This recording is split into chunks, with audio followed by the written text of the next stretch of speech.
अजमेर की सरजमीन, जहां शांति, प्यार और इंसानियत का संदेश लेकर ख्वाजा गरीब नवाज पहुंचे। उनकी रूहानी शख्सियत देखकर लोग उनके करीब आने लगे, दिलों में नूर उतरने लगा। लेकिन शहर का एक मशहूर और घमंडी जादूगर जयपाल इससे परेशान हो गया।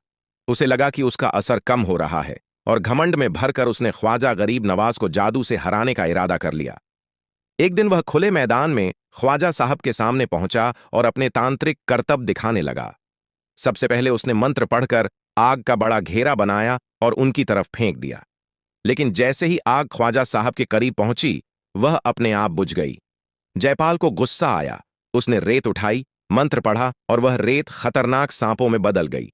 सांप तेजी से ख्वाजा की ओर बढ़े, मगर ख्वाजा गरीब नवाज ने बस बिस्मिल्लाह कहा और सारे सांप फिर से रेत बनकर बिखर गए। अब जयपाल ने अपनी आखिरी ताकत लगा दी। काले बादल गरजने लगे, बिजली चमकने लगी और तूफान ख्वाजा साहब की ओर बढ़ा। लेकिन जैसे ही तूफान उनके करीब पहुंचा, वह एकदम शांत हो गया, मानो किसी अदृश्य शक्ति ने उसे रोक लिया हो। ख्वाजा गरीब नवाज पूरे वक्त बिल्कुल शांत बैठे रहे। उनके चेहरे पर नूर और सुकून था। यह सब देखकर जयपाल का घमंड टूट गया। उसे समझ आ गया कि ख्वाजा की ताकत जादू नहीं, सच्चाई, विनम्रता और अल्लाह की तरफ से मिलने वाली रूहानी ताकत है। आखिरकार उसने अपना जादू छोड़ दिया और ख्वाजा गरीब नवाज की सच्चाई को स्वीकार कर लिया और वहां से भाग गया।